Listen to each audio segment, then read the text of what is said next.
No es necesario hablar, decíamos, de todas las iglesias cristianas. Basta hablar del cristianismo.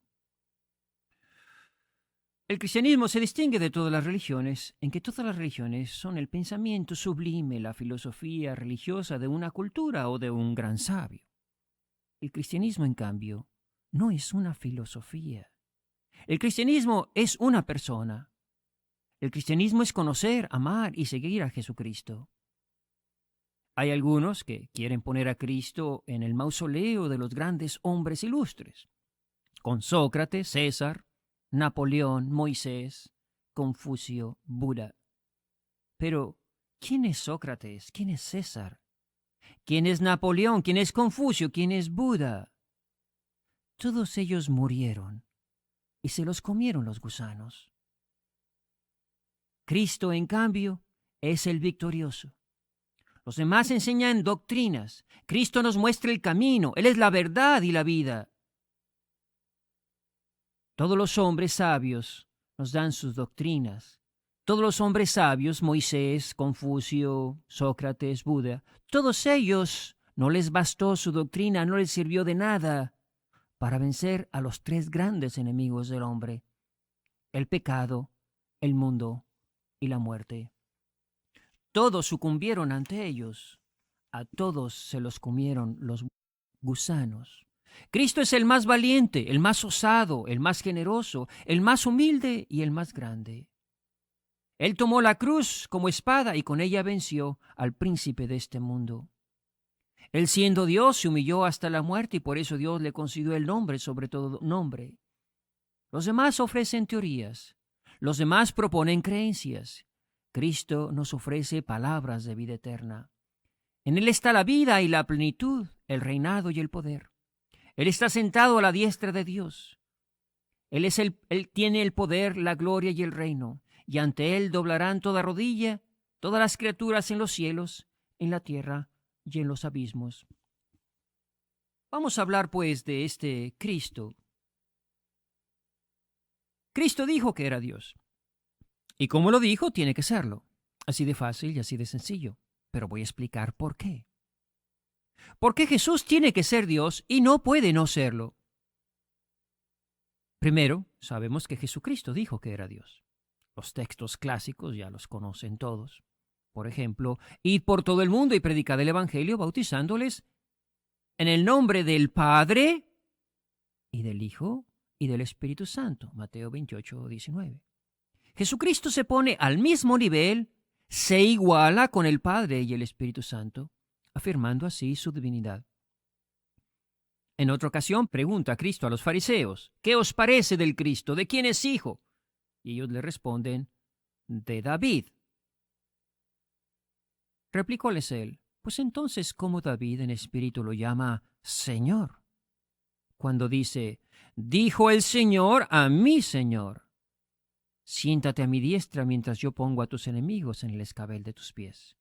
Pues si David le llama su Señor, ¿cómo está que es su hijo? Mateo 22:41. Cristo no niega aquí su linaje davídico, pero reclama un linaje, un título superior, y un título que solo era dado a Yahvé, Señor. Dijo el Señor a mi Señor. El primero es Yahvé, el segundo es él mismo. No puede haber mayor igualdad. Las citas son muchas, y con esto basta, porque la prueba no está en que dijo que era Dios, y porque lo dijo lo es, sino en que dijo que era Dios y se comportó como tal y lo creyeron tal. Porque díganme ustedes, ¿quién puede hacer el papel de Dios si no es Dios?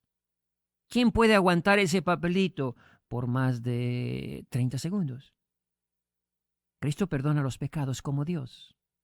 Manda al mar y a la tormenta como Dios.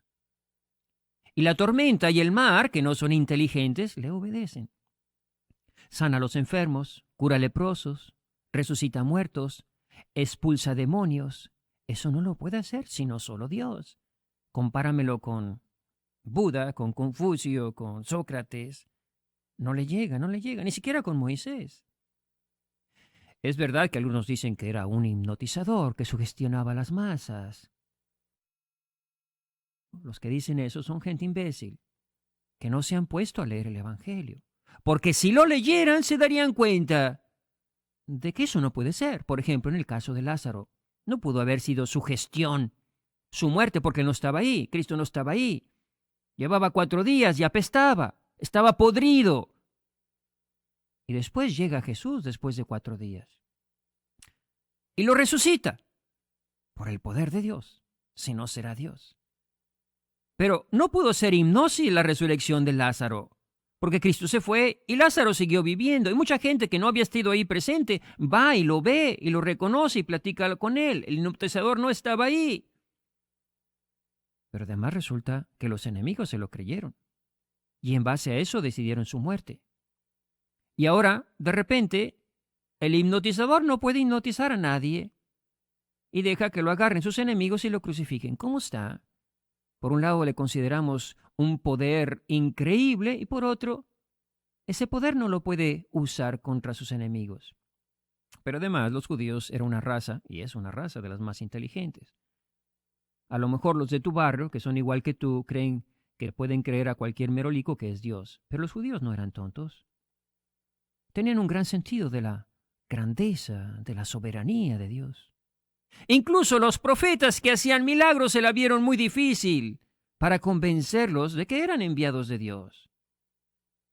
Pero además lo que mucha gente no entiende es que Cristo no solo se comportaba como Dios cuando hacía milagros, sino en todo momento actuaba como Dios cuando comía, cuando dormía, cuando hablaba, cuando rezaba, cuando estaba en una fiesta, cuando estaba en el desierto, cuando estaba con sus amigos y cuando estaba con sus enemigos. Se comportó incluso como Dios cuando yo no le servía ni era útil para engañar a nadie. En el abandono, en el sufrimiento y en la cruz. Cuando en la película de la Pasión vi aquella escena donde están azotando a Cristo terriblemente y está postrado en un charco de sangre y sus verdugos sonríen satisfechos y de repente aquel hombre hace un esfuerzo y se levanta.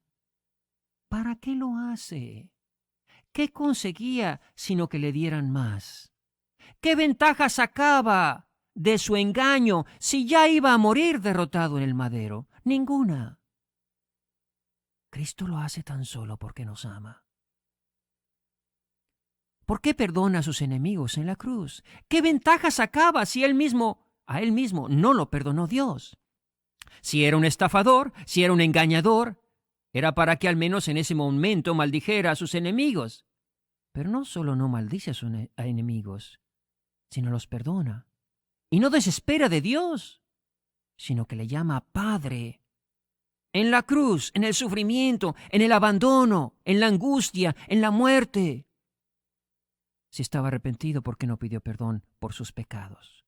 ¿Por qué no reconoció sus faltas? Y si era soberbio y orgulloso, ¿por qué no maldijo a Dios y a sus enemigos? Pero vamos a las palabras de Cristo. Venid a mí todos los que estáis cansados y agobiados, que yo os aliviaré. Pero qué locura. ¿Quién puede decir esto? Esto no se atreve a decirlo ni el más santo. No lo dijo el Padre Pío ni lo dijo San Francisco. No se atreve a decirlo el Papa. Y eso que es un hombre como nosotros. Y no lo dice porque no son tontos, porque saben que si lo dicen la gente les va a hacer caso. Y después no van a saber cómo deshacerse de la gente. Acudirán a él todos los necesitados, los pordioseros, los vagos, después los turistas, los curiosos e incluso los sofisticados ricos que quieren tomarse una fotografía con ese señor. No obtendría paz. Nadie puede decir eso. Porque nadie tiene amor para dar a todos. Nadie tiene tiempo para dar a todos, si no es Dios. Jesucristo perdonaba los pecados. Pero su divinidad no se muestra en que, de hecho, los perdone o no. Eso no es verificable. Y como no es verificable, Cristo tuvo que probar que tenía dicho poder haciendo milagros. Pero la prueba de su divinidad no está en que perdone el pecado, ni en que haga el milagro.